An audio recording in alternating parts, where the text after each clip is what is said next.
Hello everybody, it's me, Patrick, with your first lesson for Chapter 1. This little mini lecture is brought to you by the letter M for model. That's right, we're going to talk about communication models today. To explain this, there are three types of communication models that you need to be aware of. There's action, interaction, and transaction. And what I'm going to do is I'm going to model each of these three models for you right now so that you can see a little bit about what they look like. First, we have the action model. The action model is a one-way communication. It happens, there's a speaker or a sender, they send a message, the message goes over a channel. There might be noise, but ultimately there is no feedback.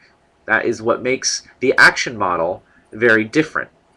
There is no feedback coming back. Now, let's say that this is our sender. We're going to call this guy Pirate Bob. Hi, I'm Pirate Bob. Arr, arr. So, Pirate Bob is going to send a message to somebody. We're going to say he's sending a message to Danny the Dinosaur. Hi, I'm Danny the Dinosaur. All right?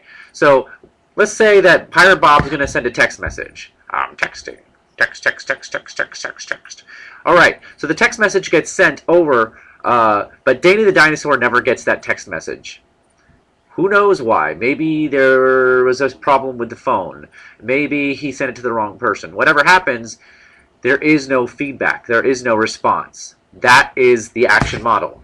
A message goes one way, no message ever comes back. As you can see, the action model doesn't work for a lot of situations.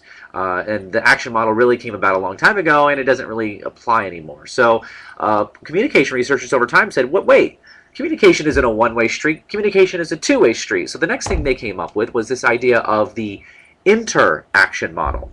The interaction model is a person, a sender, sends a message over a channel to a receiver. That receiver gets the message. They send feedback over to the sender. There might be noise, and all of this takes place in some kind of a context or environment. So let me give you an example of this. Again, here's Pirate Bob. I'm Pirate Bob. And here's Danny the Dinosaur. I'm Danny the Dinosaur. Now, what happens is they are not in the same room as each other. And again, Pirate Bob is going to send a text message. Hey, Danny the Dinosaur, do you want to go to the movies tonight? Danny the Dinosaur gets a text message. Ooh, I would like to go to the movies tonight. I'm going to text him back. Hey, Pirate Bob, I would love to go to the movies tonight. And then Pirate Bob gets the feedback. As you can see, this happens not at exactly the same time. This is what we call asynchronous communication.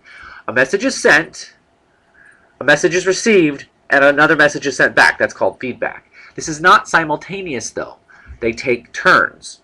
So you must see now the interaction model really only applies for situations such as texting, perhaps sending email, calling somebody and leaving a voicemail, and maybe that person calling back later on. But all of those are examples of the interaction model. Communication scholars said that really doesn't make sense because when people communicate, they don't just take turns. There's always communication going on back and forth. So we have now the transaction model. And here's how the transaction model works. You have Pirate Bob and Dinosaur Danny in the same place. And they're talking to each other. The thing is Pirate Bob might be saying something. Hey, Danny, I really like your new haircut. Now, while Pirate Bob is saying that, Danny's actually nodding, going, oh, that's really nice, and he's smiling, and he's making eye contact. That is communication. Everything is communication. So anytime you have a face-to-face conversation with somebody, you are using the transaction model. Even if you're in class and there's a teacher up front and the teacher's talking to 30 of you, you are using the transaction model because all of you are simultaneously at exactly the same time communicating something back. Even silence is a form of communication. So just to recap, this was our friends today. We have interaction. We have the action model, which is a one-way communication.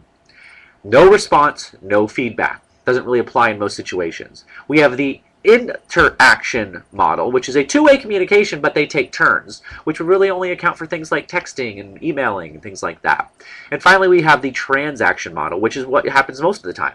Two people communicating simultaneously. The word simultaneous is really the key here.